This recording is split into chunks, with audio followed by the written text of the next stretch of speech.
gacchami Dhammang saranang gacchami Sanghang saranang gacchami Tutiyampi Buddhang saranang gacchami Dhammang saranang gacchami Sanghang saranang gacchami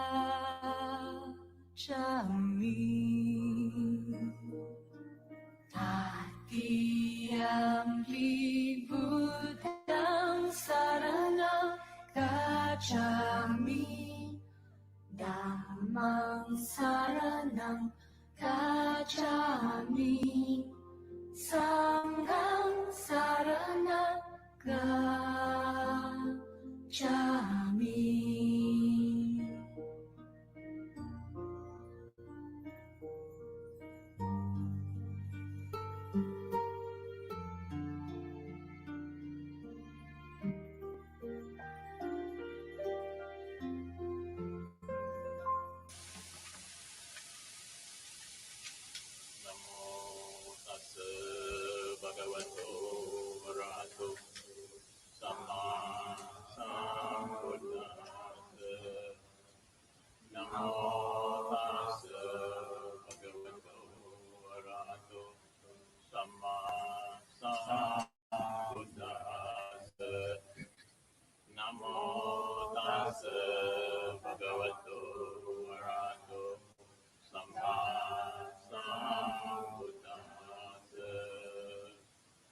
Itipiso bhagava arahang samma sambuddho Vichacharana sampano sukhato kabito Vayotaro purisa dhamma sarati Tata eva manusaya Buddho bhagavati Akato Udidiko Adaliko Ehipasiko Ohanaiko Pachatam Veditabo Vimuhiti Sukatipanno Bhagavato Savaka Sangho Ujjopatipanno Bhagavato Savaka Sangho Nyayapatipanno Bhagavato Savaka Sangho Samicipatipanno Bhagavato Savaka Sangho Cattari Purisa Yukani Apa Purisa Purama Esa Bhagavato Savaka Sangho Apuneyo Dakineyo Anjalikaraniyo Anuttaram Punyaketang Lokasati Vandami Tetiyang Sabang Sabatane Supatititang Saririkadang Mahabodhi Bujjarupang Sakalam Sadam Yasamule Nisino Vasabari Vijayam Maka Ado Sapanyutam Sata Manditam Bodhipadapam Imete Mahabodhi Lokanatena Pujita Aham Pite Namasami Bodhi Raja Namaste.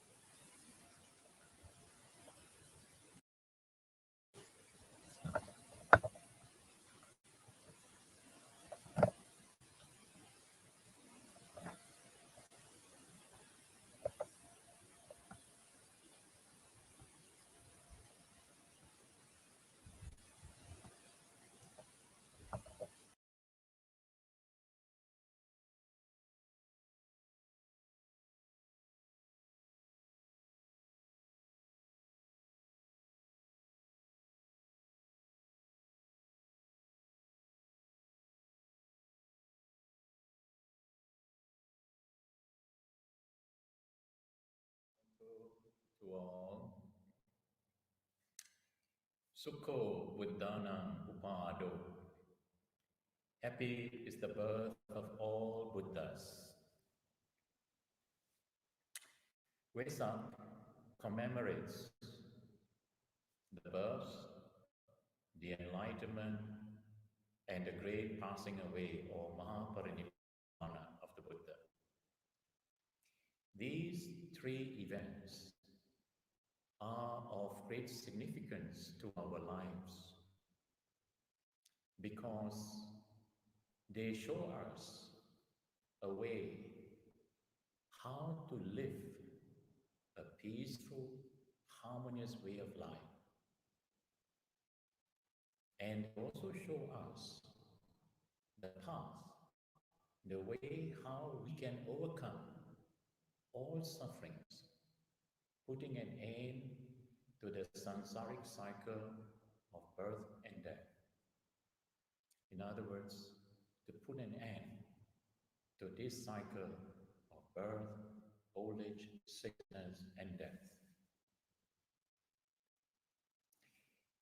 The birth of the Buddha, Buddha was born as a human, but his birth, the circumstances around his birth, was not an ordinary one. Before he was born, he was dwelling in the celestial realm in Tusita heaven. And just before he took birth in the human realm, he considered 5 things. First, he considered the time, whether it was a proper time. And that was the era, the 6th century BC, was the era when Confucius and Lao Tzu was teaching in the Far East. And in the Middle East, there was the prophet Isaiah. And in India, there were great Upanishadic thinkers. So that was an era of spiritual awakening. Buddha chose to be born at that time, that era.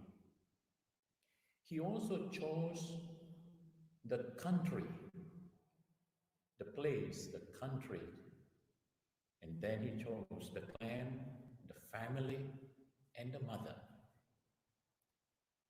Ordinary human beings are not able to do these things. This is the result of the great cultivation of the Buddha from life to life. His birth is also the culmination of the perfection of great virtues. Namely, there are the 10 perfections. The perfections of dana or generosity, sila, morality or restraint of speech and body actions, nekkhamma, renunciation,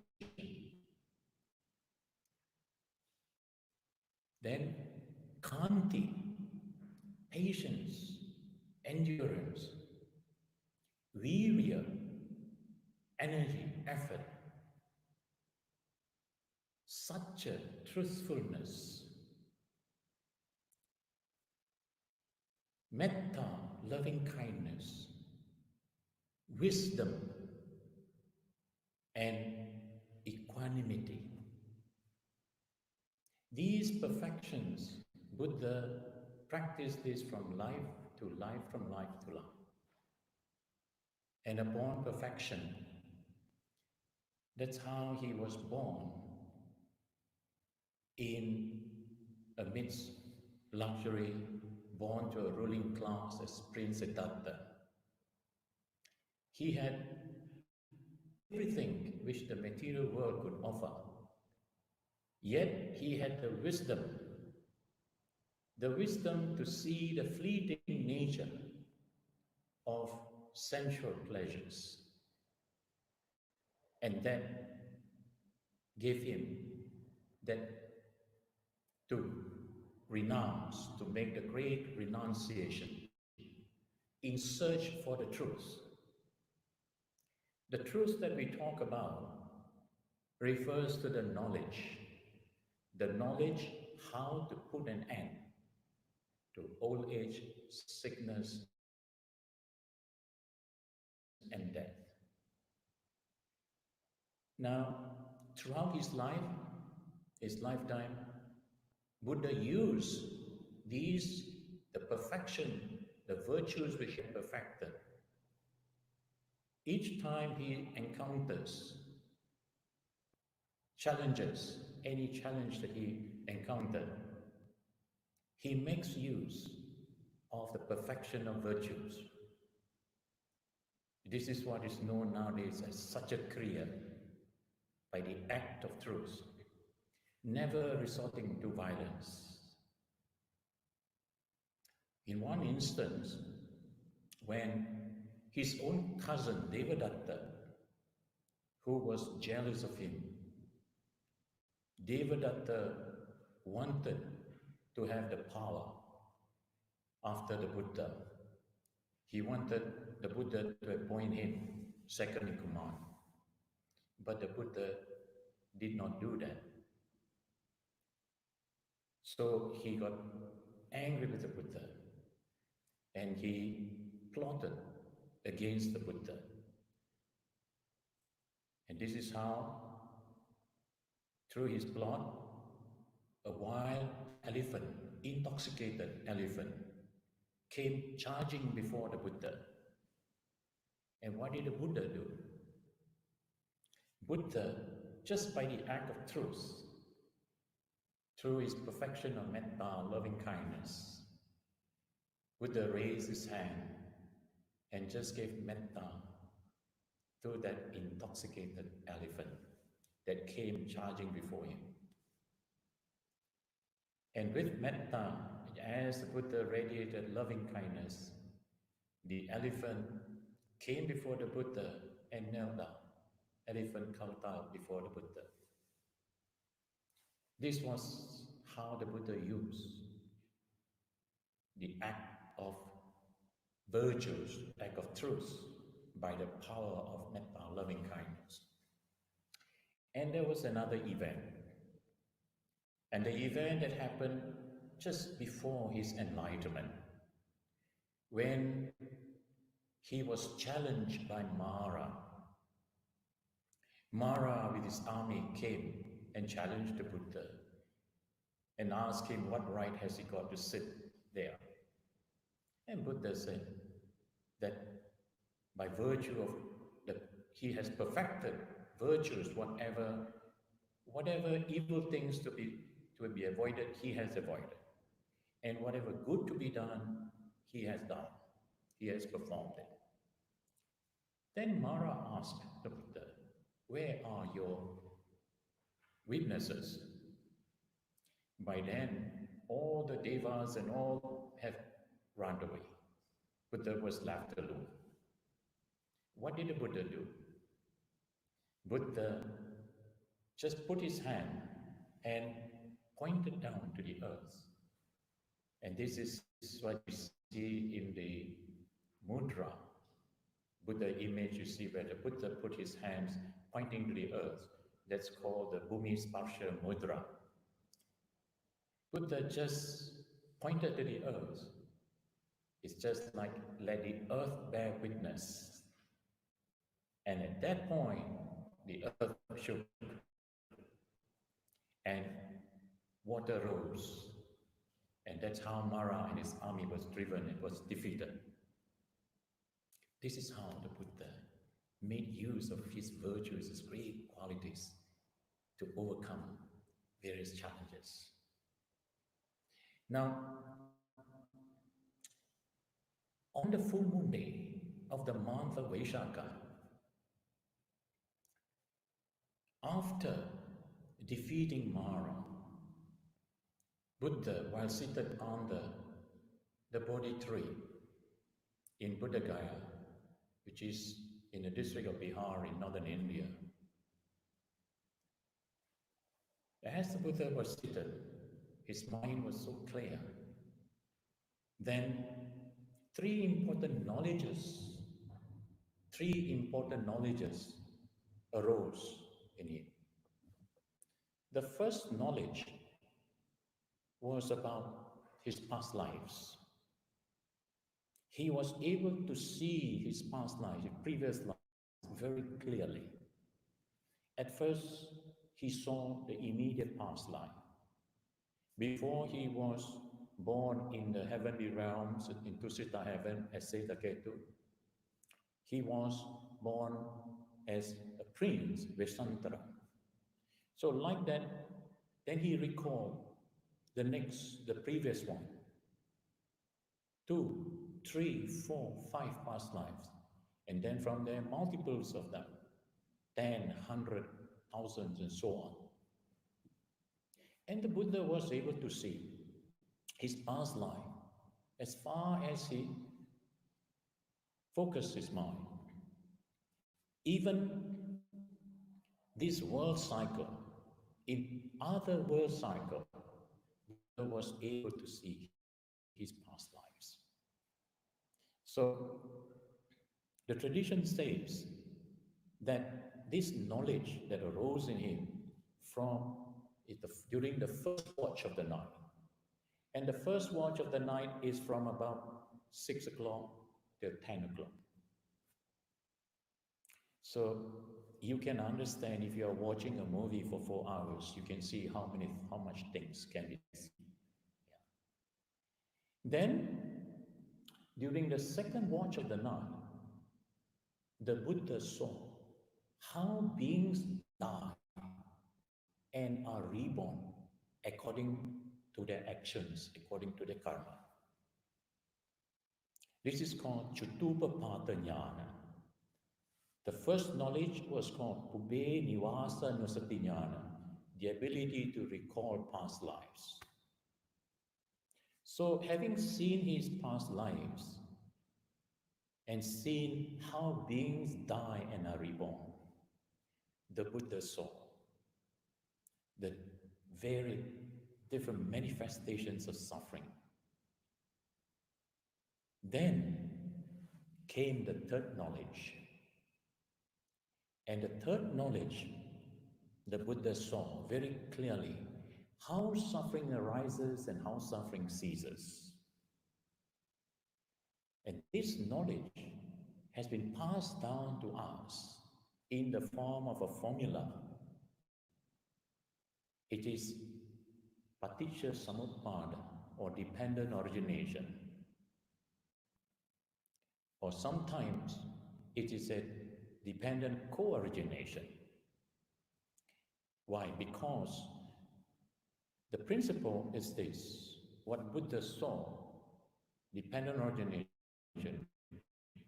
when there is ignorance with condition, sankharas, that means a lot of thoughts. Where there's ignorance, avijja, there's sankhara. And where's the sankhara? When we have lots of thoughts, then these thoughts also cloud our mind. So we become more ignorant. So avijja, pacha, sankhara. Sankhara, pacha, also then. So this is what co-dependent origination. Then the Buddha saw, so Paticca Samuppada, or dependent origination, explains how suffering arises and how suffering ceases. So when the Buddha taught in the first sermon, Dhamma Chakka Pavatana Sutta, Buddha simplified this teaching into the Four Noble Truths. And what are the Four Noble Truths? Because in these teachings of the Four Noble Truths lies the universal peace message of the Buddha. Because the Four Noble Truths has universal application. Now first, although many people, all of you, perhaps all of you would have heard about these Four Noble Truths. But the first truth, the definition of the first truth is something that many people cannot fully understand. The first truth is called dukkha. In English, we use the word suffering or unsatisfactoriness, but it doesn't exactly convey the idea of what dukkha is really about. So if we go to the text in the Dhammacakkappavattana Sutta, in the first sermon, how the Buddha defined dukkha. This is how the Buddha defined dukkha. Buddha said, Jatipi dukkham, jarapi dukkham, vyadipi dukkho, maranampi dukkham. First, the Buddha explained suffering or unsatisfactoriness at the physical level.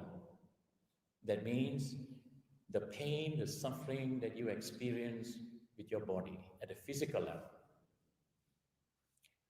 Jati, birth, the pain that the mother goes through during childbirth. Then, jara, the process of decay and aging. Vyadi, sickness. Marana, death. Now, this is something that ordinary people can understand. You all can understand this as suffering. Then the Buddha goes on to explain beyond the physical suffering at the mental level. And Buddha said, Apyehi sampayoga dukkho, pyehi vipayoga dukkho. Apyehi sampayoga, people whom you don't like, conditions that are not pleasant, but you still have to associate, and that is not satisfactory, that is suffering. On the other hand, pyehi vipayoga dukkha, people whom you love, conditions that are very pleasant to you, you have to be separated from them. That is also dukkha. Then the third one is yang picchanna labati tampi dukkham. That which you desire, you crave for, and you cannot get. Unfulfilled desires. This is also a source of suffering. So these three things, association with unpleasant people or unpleasant conditions, separation from loved ones or pleasant conditions, unfulfilled desires. These are sufferings at the mental level. And then, this is also something that everyone can understand, because we all go through these forms of unsatisfactoriness in our lives. Then the Buddha explained the more profound meaning of the word dukkha. And this is something which ordinary men and women in the street cannot understand. Buddha said, Sankitena panchupadana khanda dukkha. Sankitena panchupadana khanda dukkha. Buddha said, in short, in summary, I say, Pancha upadana khanda dukkha. These are compounded words. Pancha means 5. Upadana means grasping. Khanda refers to the aggregates. So the 5 grasping aggregates are dukkha. Now, what are these 5 grasping aggregates? These 5 grasping aggregates refer to the aggregate of form, Rupa, Vedana, Sanya, Sankhara, Vijnana. Form, body, not only this body, whatever that appears when the eye sees visual objects, the ear hears sound, They are all rupa, they are physical processes. So in the same manner, there is rupa. Then Vedana. Vedana is our feelings of sensation. Pleasant feeling, unpleasant feeling, sometimes neither pleasant nor unpleasant. Then we have sanya, perception, our ability to recognize things. And as a result of which, we also have memory, sanya. Then sankhara. Sankhara refers to our thoughts, mental formations. We create all sorts of thoughts in our mind, our imaginations. And the next thing we have is consciousness. We have that awareness, something that appears before us, we become aware of, we are conscious of. So, these five things: form, feeling, perception, mental formation, and consciousness.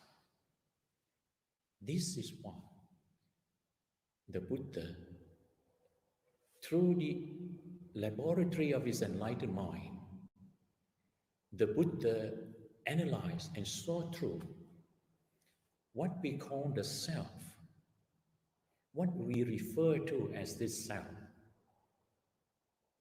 Buddha analyzed this into these five things. And then the Buddha said, Sankitena Panchupana Khanda Dukkha, the five grasping aggregates of dukkha. So, where there is grasping to what? Grasping to these aggregates. And what are these aggregates? Form, feeling, perception, mental formation, and consciousness. And what is the characteristic of them? They are all subject to change. They are impermanent and they are all in a state of flux. This body, when you look at the body itself, yourself, you don't seem to notice change.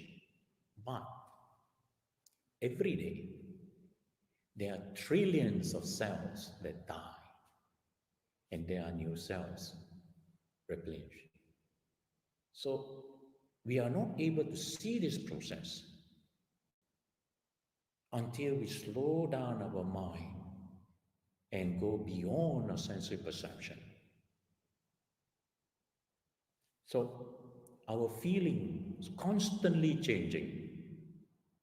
Then our mind, state of mind, change. One moment we say yes, next moment we say no. Total change. So everything, all these five things. So when there's a grasping, when you grasp onto something that is constantly changing, that is suffering. That is what is meant by the five grasping aggregates. Now, this idea of the self, it is through this, it is a notion of the self. When we talk about I, my, me, mine, we are referring to this self. And we have a belief that there is something, there's something that is permanent, something that is non-changing. And this illusion, this notion, this false notion of self will give rise to the idea, the ego. That feeling of I, my, me, mine. And this is the cause, the root cause of all human problems. Now, we live in a conventional world. And in the conventional world, we still have to use these words, I, my, me, and mine. But the reality is something else. And that is why those who are able to get into connect with Dharma, then they begin to see there is a conventional words and there's also another aspect of it, the reality. The reality is something else. So this teaching, and this is something, the five aggregates, something that we can realize for ourselves through the teachings on mindfulness. Of course, when we talk about mindfulness today, it is so widely known, but people are referring mindfulness just to one aspect. It's for relaxation or something for stress control, management, and so on. But mindfulness, what the Buddha taught in this Mahasatipatthana Sutta, there are four foundations: mindfulness on body, mindfulness on feelings, mindfulness on mind, and mindfulness on Dharma. Now, this is how mindfulness, as we develop mindfulness on the body, many people think mindfulness is just breathing in and breathing out. That mindfulness of breathing in and out is just one aspect of mindfulness on the body. But as we develop, there are five other aspects. There are six aspects of mindfulness on the body. As you turn your attention to develop mindfulness on the body, naturally you become aware of your feelings. Then your feelings will begin to fade away. As you observe your feelings, mindful of feelings, then you become aware of your mind, your state of mind. And when you look at your mind, when you turn your attention just at your mind, you don't see anything, but you have that perfect awareness is there. And all other things, the thoughts that arises, they are all advantageous. So this is where the understanding of the true nature of mind is so important.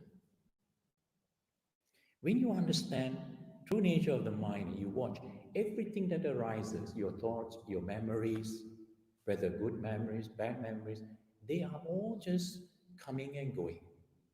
There is nothing that you can cling on. There's no real substance in them. And when you can see the true nature, you let go more and more and more. Then your mind becomes very sharp, very clear. And that's how you develop mindfulness on Dharma. And there are five aspects. The word Dharma has got a very wide meaning. But in the cultivation of mindfulness and Dhamma refers to just five things. Our ability to see, first of all, the five hindrances, mental hindrances. When we develop our mind, we must become aware of what are the things that are hindering our progress. There are five mental hindrances, which I will not go through now. Then, when we are able to keep our five mental hindrances under control, and that's where the jhana factors arises. That's where one develops the samadhi. And through samadhi, we develop the insight. And we have the insight and we're able to see. That is how the next one is five aggregates. How the mind be able to see and experience these five aggregates. And how these five aggregates arise, they arise through a six sense basis. So we turn attention to observe the six sense basis: eye, ear, nose, tongue, body, and the mind, and see how they function. We cannot see, we cannot hear, we cannot smell without thoughts. When we see something, thoughts arises. And we can analyze it. Those thoughts that arises, we can see the impressions of the five aggregates. Then, when we are able, the moment we are able to see and be able to become familiar with these five aggregates and the nature of these five aggregates, then we are ready to embark on what is called the 7 factors of enlightenment. And the 7 factors of enlightenment, step by step, leads one to the realization of Nibbana. And then the 5th aspect of mindfulness and Dhamma is with regards to the Four Noble Truths. Because by then, after you have practiced mindfulness properly, systematically, then you understand, you have clear understanding of what dukkha is about. Here you understand the dukkha in terms of the 5 grasping aggregates. And when you can see that dukkha, if you can truly penetrate and see dukkha, you will see the cause. And you will see the cessation. And then you will realize how it all came about. And you know the path, the way that leads to the cessation of dukkha. So, this is what Buddha's enlightenment is about. And it is through these teachings we can put into practice day by day, more and more. This is how we'll be able to put an end to this cycle of birth, old age, sickness, and death. This is what we call ultimate, what you call liberation. So, it's of great significance to all of us, especially those of us who have become aware of what suffering is about, and we want to be free from suffering. Then the 3rd event, that is Mahaparinibbana, the great decease, the great passing away of the Buddha. Buddha did not pass away. Buddha did not die like ordinary beings. Ordinary beings go through a lot of fear and confusions in their mind when they die. Buddha passed away with perfect mindfulness and clear awareness.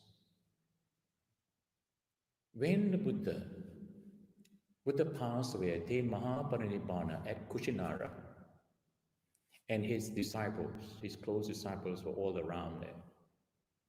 Ananda saw when the Buddha lying down in the lion posture, and Ananda saw the Buddha stop breathing.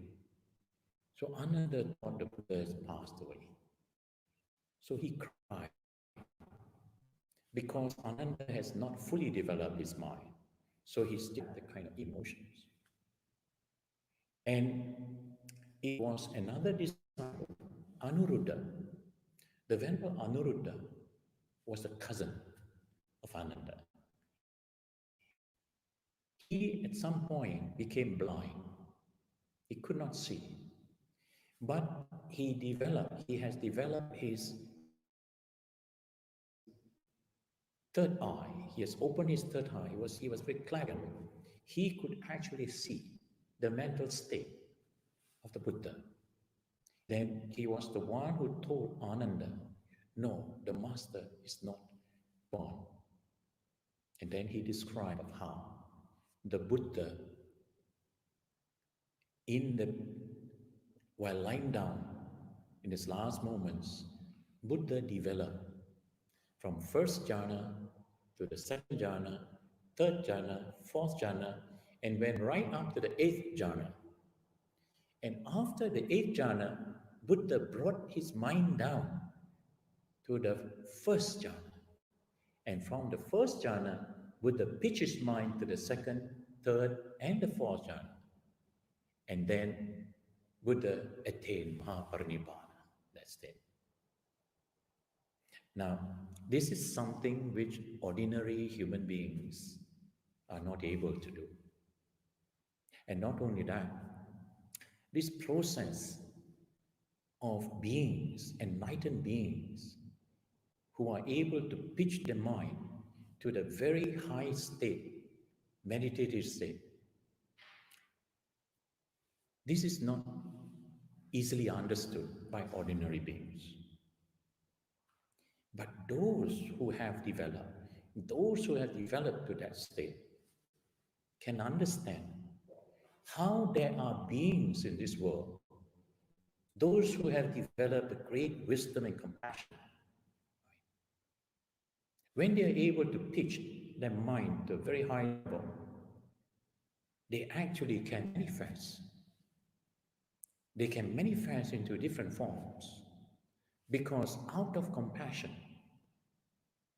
they are not reborn, not driven by their karma.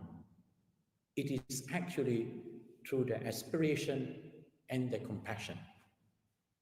And through the strong aspiration to help sentient beings and their compassion, so they manifest in different forms for individuals according to their needs. So these teachings, all these teachings of the Buddha,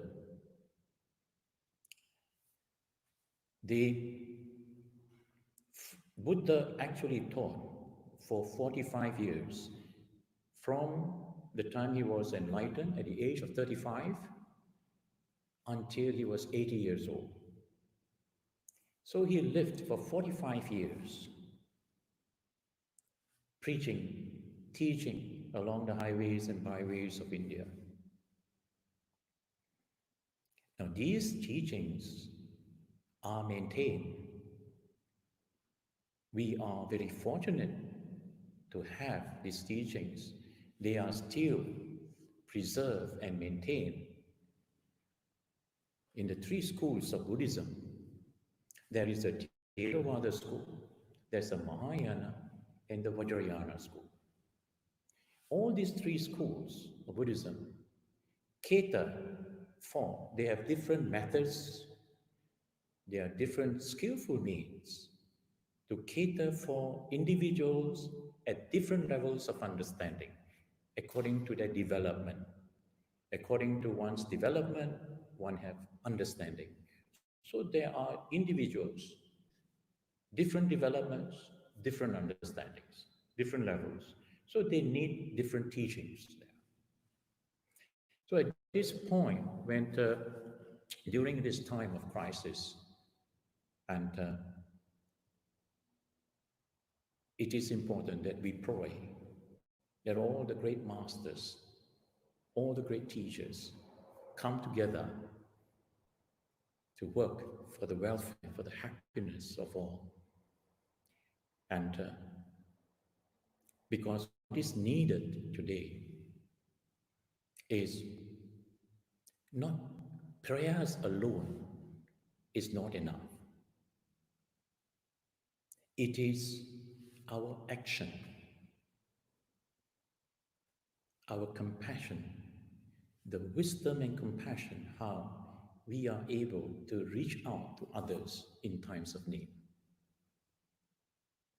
So, this is what Vesak is about. Vesak, we speak about the both, the enlightenment and the great passing away of the Buddha. And they are very significant events. They show us clearly how to live a life. Yeah. A peaceful life without resorting to violence. Now, on this occasion of Vesak, it is important that we spread out, we radiate metta, loving kindness to all, extend our goodwill to all, and then we share the merits. We share the merits with all the devas, all the bodhisattvas, all the Dhamma protectors, and we make dedication to all but our other relatives and friends. And Finally, we must make our aspiration. Before we do that, let us meditate just for a few minutes. So wherever you are, just bring your minds within. Bring your attention close to your hearts.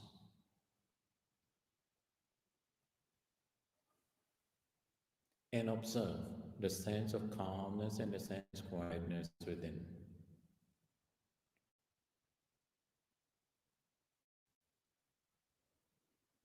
And just tell yourselves, be well, be well, be well and happy.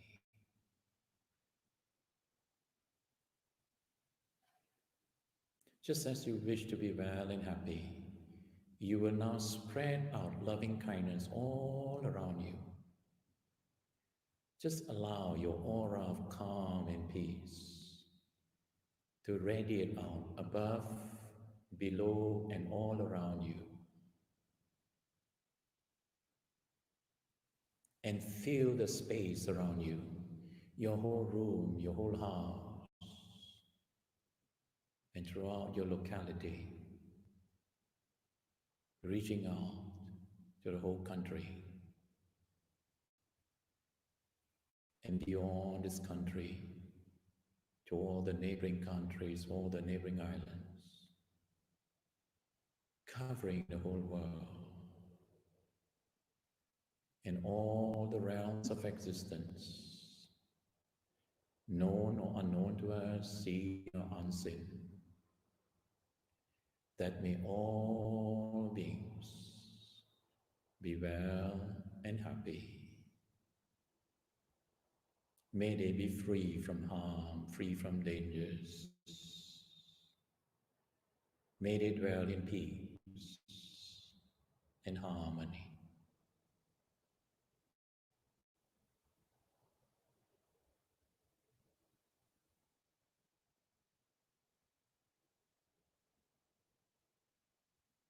Fill your hearts with pure love and compassion, and cherish the wish that all suffering beings be free from suffering. Those in sorrow be free from sorrow. Those in fear and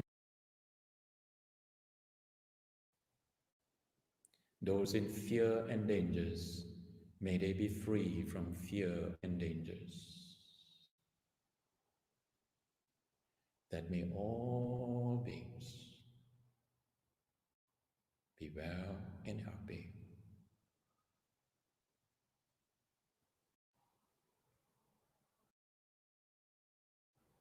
Now, in your wholesome state of mind, share these merits with all the Dhamma protectors,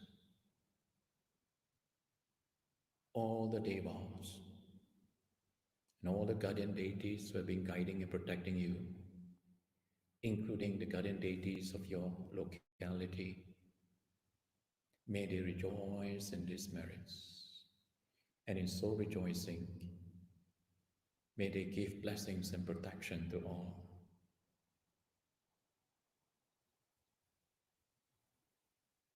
Let us also dedicate these merits for the spiritual well-being and happiness of all our departed relatives, teachers and friends, whoever that comes to your mind. Have good wish for them, that wherever they are born, may they have opportunity to receive Dharma, to be guided to grow in the Dhamma, that will pave the way for them to be released from the cycle of birth and death one day. With all your good thoughts and the merits that you have acquired, please make your wish, make your aspiration, and especially on this Vesak occasion. Think in this manner, that whatever merits that you have done, may these merits become cause, become a support for enlightenment one day, so that you'll be able to benefit others, whoever that comes by your way. Have this firm, your faith, your devotion in the Buddha Dhamma Sangha. Whatever problems, whatever difficulties, whatever obstacles that you are facing that has arisen in your life, have faith, have confidence in the Buddha Dhamma Sangha, so that you will have the blessings, guidance and protection, and you have the strength. You will have the wisdom, the strength, and the courage to overcome whatever difficulties, whatever obstacles that may arise in your lives, bringing them into the path of your practice so that you'll be able to swiftly develop your full potentials and accomplish whatever that you need to accomplish in this lifetime. Aspiration for enlightenment is so important during this period. In fact, the aspiration is something that we have to do again and again. And for those people who are cultivating the bodhicitta, it is so important that they cultivate this during this period of time. They remind themselves again and again, again and again. Because at any time, if anything happens to us, these aspirations, if we have sown this aspiration in our hearts, imprinted in our hearts, this will be just like a GPS. You set out your GPS, it's a direction that it will take you to the direction where your destination, destination is. So that's the importance of making aspiration on the full moon day of the month of Vesak. So let us conclude with this wish, to make this wish. Just as we wish to be well and happy, all beings wish to be well and happy. There's not a single being in the world that do not want to be well, do not want to be happy. So let us have this generous heart, this occasion of Vesak, to wish that may all sentient beings have happiness and the causes of happiness. May all sentient beings be free from suffering and the causes of suffering. May all sentient beings have joy and the causes of joy. And may all sentient beings live in harmony, in equanimity, free from attachment and aversion. That may all beings be well and happy. Vesak to all. Sadhu, sadhu.